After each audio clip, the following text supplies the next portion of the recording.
The Grand Auditorium of St. Jude's wasn't built for exams. It was built for coronations. But today, it felt like a courtroom. 600 students sat in the velvet chairs, their eyes locked on the single wooden chair and the massive, empty whiteboard in the center of the stage. Leo Vance walked down the center aisle. He wasn't wearing the thrifted blazer today. He was wearing a simple, clean white t-shirt. No notes, no backpack, no armor. His footsteps echoed on the polished oak floor, the only sound in a room of 600 people. Up on the high stage, the board of directors sat behind a long table. Arthur Kensington leaned back, his arms crossed, a smirk playing on his lips. Beside him, Julian watched, his eyes hungry for the moment Leo would break. "Look at them, Leo," he told himself. "They have the money, they have the names, they have the power, but they don't have the hunger." Dean Sterling stood up. His voice boomed through the speakers, vibrating in Leo's chest. "Mr. Vance, to prove your score, you will derive the solution to the Navier-Stokes existence in smoothness problem, as it applies to fluid dynamics in a closed system." A murmur rippled through the room. That wasn't a high school question. That was a Millennium Prize problem. It was designed to make him fail. It was designed to humiliate him. "You have 30 minutes, Arthur Kensington said, his voice dripping with venom.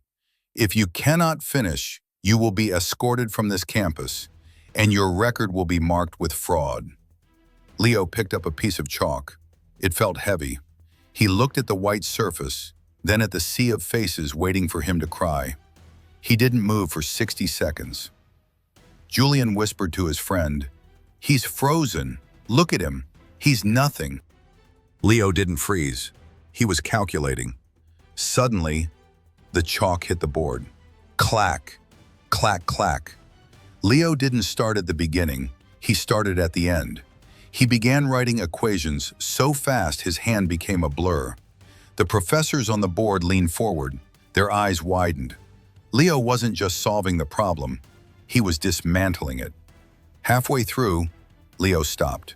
The room went dead silent. He turned around, looking directly at the professor of mathematics. "There's a mistake," Leo said. The dean scoffed. "Excuse me?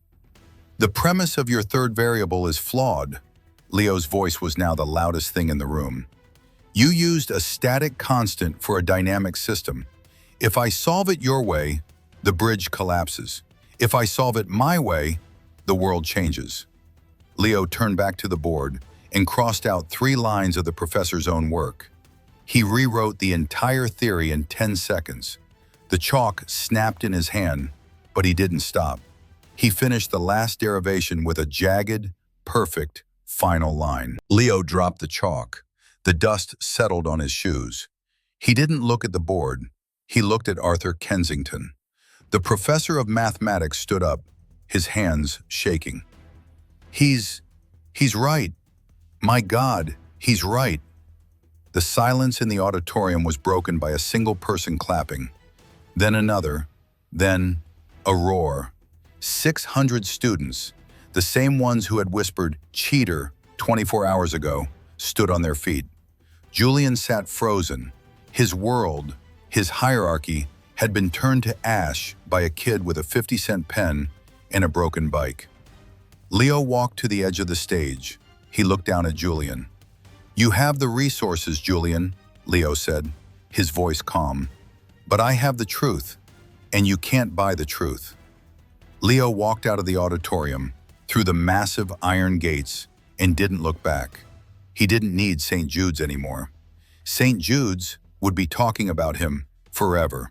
They thought he didn't belong, but by the time he left, he was the only one who did.